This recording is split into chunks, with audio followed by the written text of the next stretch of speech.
Graça e paz, amados irmãos e irmãs.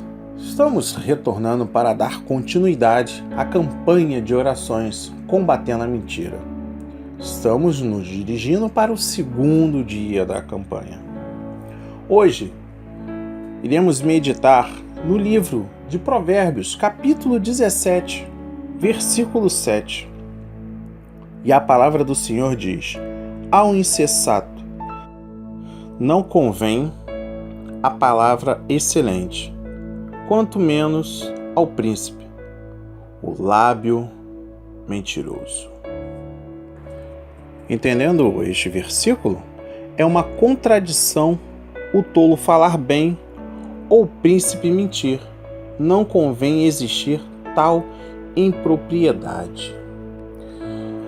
Agora, o racional deste versículo: as suas palavras são compatíveis com o seu caráter, sua conduta e a sua posição. Você causa prejuízo a si mesmo se você fala bem, mas a sua vida não dá sustentação às suas palavras. Pior ainda, quando você ocupa uma posição de direção e não é escrupulosamente honesto. A lição é simples: faça com que as suas palavras e suas obras sejam boas, para que haja compatibilidade. A fala excelente só atrai quando é proferida por um homem sábio. Eclesiastes 10:12. Tolos, conhecidos pelas suas tolices generalizadas, quando procuram aparentar nobreza ou sabedoria, só conseguem irritar as pessoas pelas suas presunção e hipocrisia. Pior ainda, como indicado pelo comparativo, quanto menos acima, quando falado por uma autoridade que não tem alta consideração pela honestidade e pela verdade. Provérbios 16:12. Geralmente, a maneira de falar é uma boa medida de uma pessoa, fazendo com que a fala, quando incompatível com as suas ações, é repugnante. Mas o caráter e a conduta geralmente falam mais alto. O pior dos homens pode soar digno e virtuoso por um instante, mas o mais respeitável por palavra ou por posição pode revelar um coração mau pela prática da fraude ou da mentira. Até mesmo a criança é conhecida pelo que faz, não pelo que fala. Provérbios 20:11. Boas palavras ou discursos bonitos, partindo de homens ignorantes ou ímpios, são revoltantes ao sentido, pois as duas coisas são inteiramente incompatíveis. Homens tolos e ímpios não têm a determinação ou a conduta para justificar um aconselhamento ou ocupar um cargo de liderança, e por isso devem ser ignorados e rejeitados. Provérbios 17:16. Os esforços deles para se integrarem numa discussão onde haja homens sábios e prudentes são profanantemente rudes. Quando uma pessoa ocupa uma posição de autoridade, suas mentiras são ainda mais repulsivas. Um líder ou um governante está nessa posição para o conforto, liderança, prosperidade e segurança daqueles que estão sob a sua autoridade. Mas a desonestidade destrói a confiança daqueles que exercem o poder, deixando os homens vulneráveis, e perverte a justiça. A atribuição celestial concedida traz consigo um alto chamado para a integridade. Homens nobres e governantes nunca devem mentir, porque isto é uma mancha no seu caráter, na sua reputação e no seu cargo, que deveria ser considerado por todos como sendo uma posição de fidelidade e de sóbria honestidade. Engano ou mentira de qualquer forma é muito impróprio para qualquer pessoa numa posição de poder ou de influência. O privilégio da autoridade e de liderança traz consigo a responsabilidade pela verdade. Platão, o homem sábio do mundo, ensinou que os príncipes têm o direito de mentir decorrente do privilégio do ofício, o oposto da advertência de Salomão. De quem você quer aprender? Um filósofo pagão ou um pregador inspirado? Eclesiastes 12, versículos de 9 a 11 e 1 de Coríntios de 1, 19 e 20. Governos têm frequentemente afirmado ou dado a entender que necessite dissimulare e necessite regenerare, ou seja, aquele que não sabe como dissimular não sabe como reinar.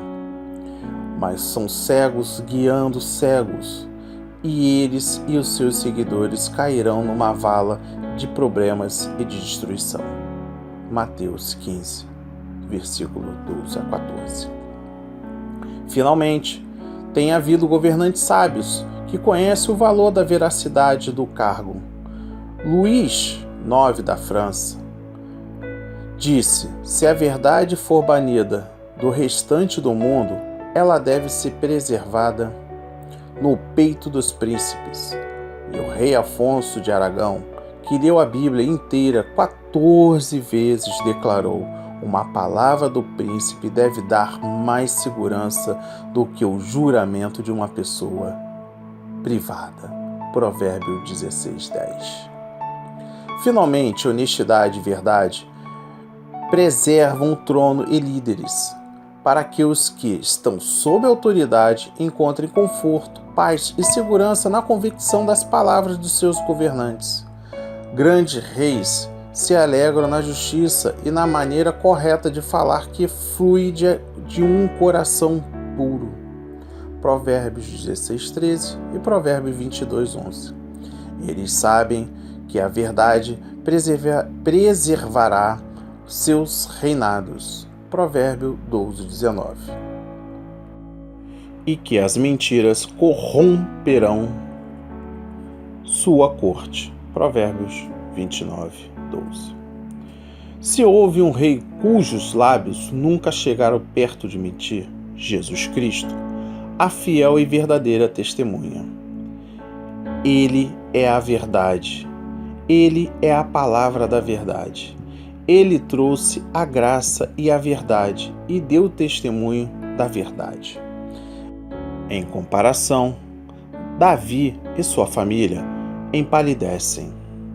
2 de Samuel 23, 1 a 5. Que todo aquele que clama pelo nome de Jesus Cristo despreze e rejeite todas as exagerações, desonestidade e mentiras, especialmente se ocupa uma posição de autoridade de um país a presidente, que se deem ao trabalho de fazer as coisas aberta e visivelmente honesta diante de todos os homens, pois precisam ser impecavelmente honestos para guardarem os corações e mente de seus filhos. Pastores também precisam ser assim, para manter os seus ouvintes. 2 de Coríntios 8, 20 e 21 e Titus 2, versículos de 7 e 8. Que todas as pessoas que clamam pelo nome de Jesus Cristo deixem a tolice e o pecado, para que não polua e manche a religião cristã com a sua hipocrisia. Porque deveria a preciosa verdade do Evangelho de Cristo ser poluído pelos lábios de um tolo. O Senhor conhece que lhes pertence, e mais, aperte-se da injustiça todo aquele que professa o nome do Senhor. A hipocrisia é a maior praga sobre a única religião verdadeira por aqueles que confessam com seus lábios e desmentem com suas vidas. Iremos agora meditar no livro de Sofonias, capítulo 3, versículo 13, E a palavra diz: os restantes de Israel não cometerão iniquidade, nem proferirão mentira. E na sua boca não se achará língua enganosa, porque serão apacentados, deitar-se-ão e não haverá quem os espante. Neste versículo, o enfoque do texto muda agora para uma época de regeneração e restauração de Judá. Lábios puros se refere à língua a ser usada na pura adoração a Deus. Um dia, a linguagem humana há de tornar-se elemento de união na verdadeira adoração a Deus. Meus zelosos adoradores, o povo de Deus virá de todas as nações para adorar. E indo mais adiante, agora meditando mesmo na palavra, após o cativeiro da Babilônia, um remanescente limpo e purificado retornaria. Jamais tornariam a se inclinar diante dos deuses pagãos. A promessa da restauração é vivida neste momento.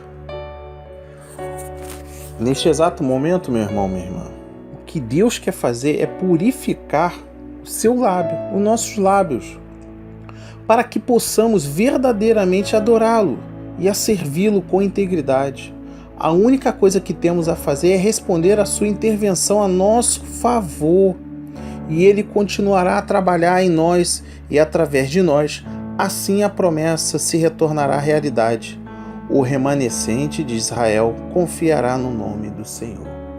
Meu amigo, minha amiga, se você tem este hábito de mentir, hoje, nesta campanha, neste segundo dia, neste exato momento, na leitura deste versículo, Deus quer restaurar a sua vida.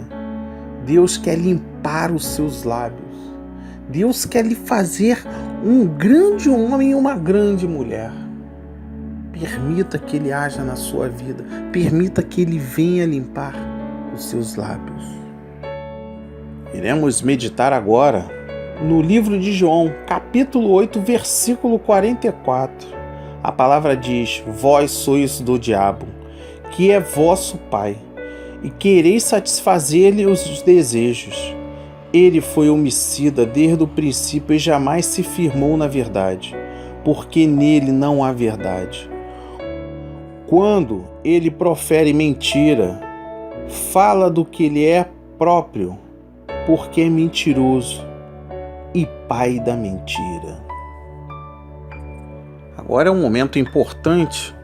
Vocês entenderão o vosso pai, o diabo, que é o pai da mentira. É ele que faz destruir vidas, destruir relacionamentos, saúde, finanças e, sobretudo, a sua comunhão com Deus. Prestem atenção, porque este momento é importante para você que tem o hábito de dar aquelas pequenas mentirinhas ou as grandes mentiras de grandes proporções. Deus hoje está te dando uma última chance de você se purificar. Entendam a palavra e tirem as suas próprias conclusões. Vós sois de vosso pai o diabo, não de sua substância, mas por imitação de seu exemplo. E como estando debaixo de sua autoridade e influência, suas instruções e direções, e prontos para segui-los e obedecer aos seus comandos. A palavra vosso é apropriadamente e está em algumas cópias. E as concupiscências do vosso pai é que desejais fazer. As versões síriaca e persa leem no singular a cobiça ou vontade de seu pai. pelo que pode ser particularmente o significado, o seu desejo ansioso pela morte de Cristo, que ele revelou em vários momentos diferentes, por ele ter instigado Herodes para tentar destruir a vida de Jesus em sua influência. E quando ele tinha iniciado em seu ministério público, ele o tentando para que destruísse a si mesmo, e muitas vezes levando os escribas e fariseus a apedrejá-lo e matá-lo, de alguma forma ou de outra, e finalmente pondo no coração de um dos seus discípulos, Judas Iscariote, traí-lo. Nesse aspecto, isso mostra como se o diabo tivesse uma noção de salvação dos homens por Cristo, ainda que ele pensasse como alguns homens errados têm feito também, que foi só pela sua doutrina a exemplo e, portanto, ele tinha pressa para tirá-lo do mundo, para que ele não pudesse ser útil, para que não fosse pelo derramamento de seu sangue o sacrifício de si mesmo, ou por seus sofrimentos e morte, no lugar dos pecadores, pois, caso contrário, seria pouco credível que ele teria procurado a sua morte de maneira tão fervorosamente. Agora essa mesma volúpia e insaciável desejo após a morte de Cristo prevaleceu nos judeus, e eles estavam decididos a pagar qualquer preço, nem nada poderia desviá-lo desse plano. É disso que Cristo está falando no contexto, e está plenamente provado que o diabo era seu pai, e eles devem ser seus filhos. Ele foi um assassino desde o começo. Não apenas se fala dele como tal, desde o início como ele que deveria contundir o calcanhar do Messias, ou deveria buscar a sua morte, mas ele foi realmente um assassino de Adão e Eva, e de todos os seus descendentes, tentador deles para o pecado, que trouxe assim a morte e a ruína sobre eles, e que rapidamente depois fomentou Caim para matar seu irmão, e teve mais ou menos uma culpa em todos os assassinatos cometidos depois.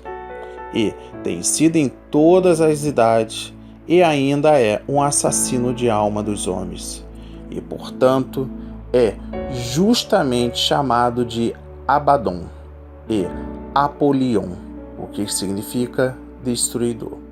A frase desde o começo não significa o início da sua própria criação, porque ele foi criado uma santa criatura.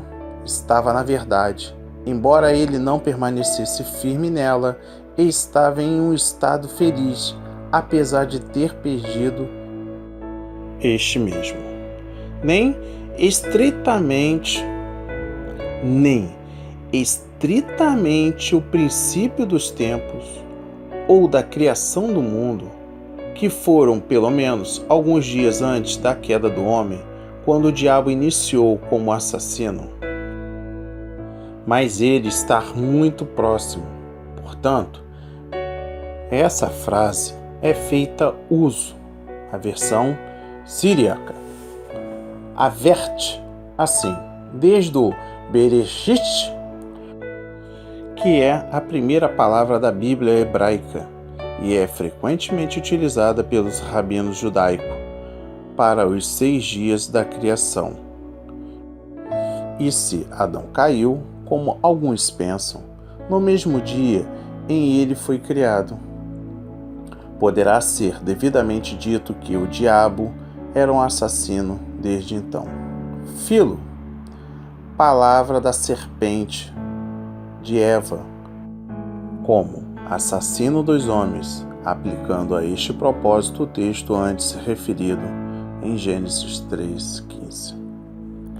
E não permaneceu na verdade, nem na integridade, inocência e santidade, na qual ele foi criado, nem na veracidade, ou como uma criatura de veracidade, mas falou a mentira, e foi o primeiro, pelo qual enganou Eva, dizendo: seguramente não morrerás.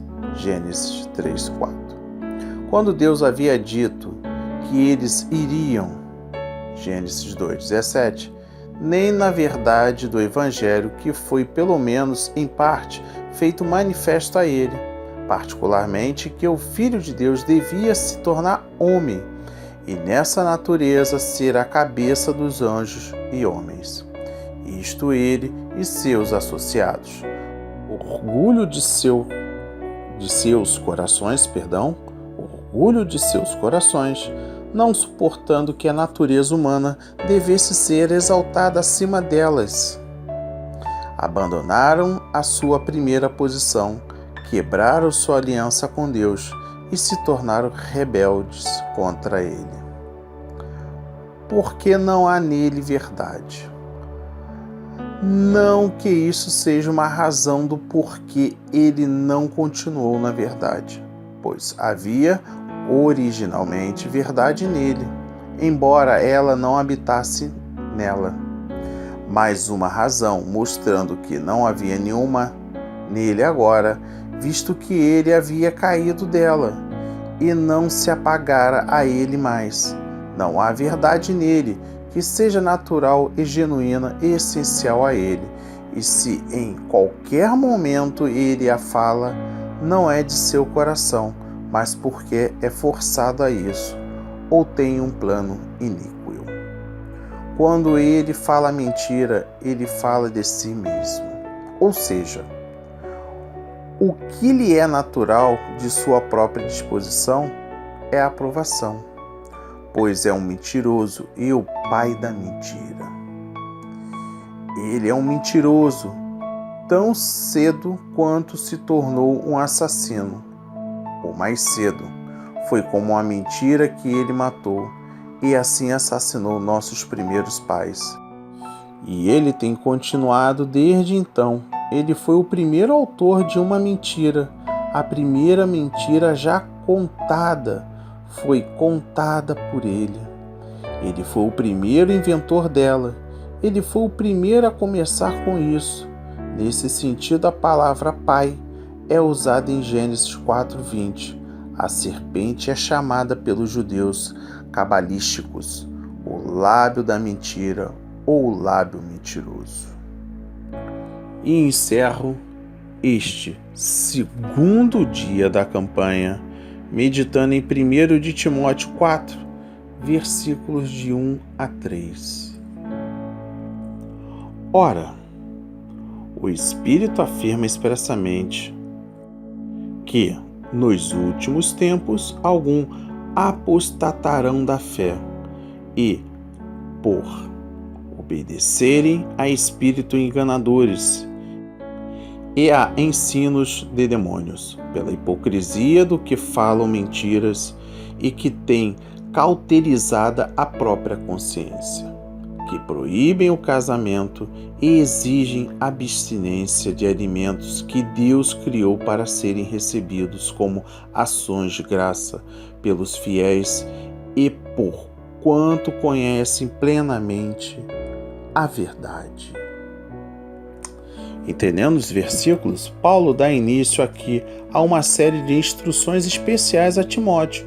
O Espírito expressamente diz: Paulo pode estar referindo-se à profecia inspirada pelo Espírito Santo acerca do abandono da verdade de Deus, ou uma revelação que o Espírito lhe deu. O significado literal de apostatarão é se afastarão. Haverá muitos momentos em que alguns se desviarão da fé. A referência aqui não é propriamente à perda da salvação, mas ao fato de deixarem de andar em obediência. O impacto da influência e do ataque satânicos está escrito nos versículos de 1 a 3. Cauterizada a consciência. Como poderiam acreditar nessas coisas, assim como se costuma ficar com o dedo dormente ao queimá-lo no ferro de passar, Sua consciência tornou-se adormecida, cauterizada pelo pecado. Encerrando, os falsos mestres em Éfeso menosprezavam o mundo material como se fosse somente mal. Isto se tornou doutrina central do gnosticismo envolvido no século II.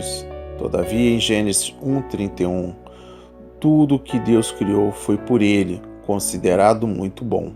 Os cristãos devem desfrutar de tudo que Deus criou e lhe deu-lhes para usar e administrar. Assim seja, assim diz o Senhor. Amém, amém e amém. Graças a Deus, graças a Deus, graças a Deus, graças a Deus, graças a Deus, graças a Deus, graças a Deus, graças a Deus. Senhor, meu Deus, meu Pai, hoje aprendemos, meu Pai, quem de fato é o pai da mentira. Desde antes a fundação do mundo, Lúcifer, como era conhecido, meu Pai, passou a ser o pai da mentira.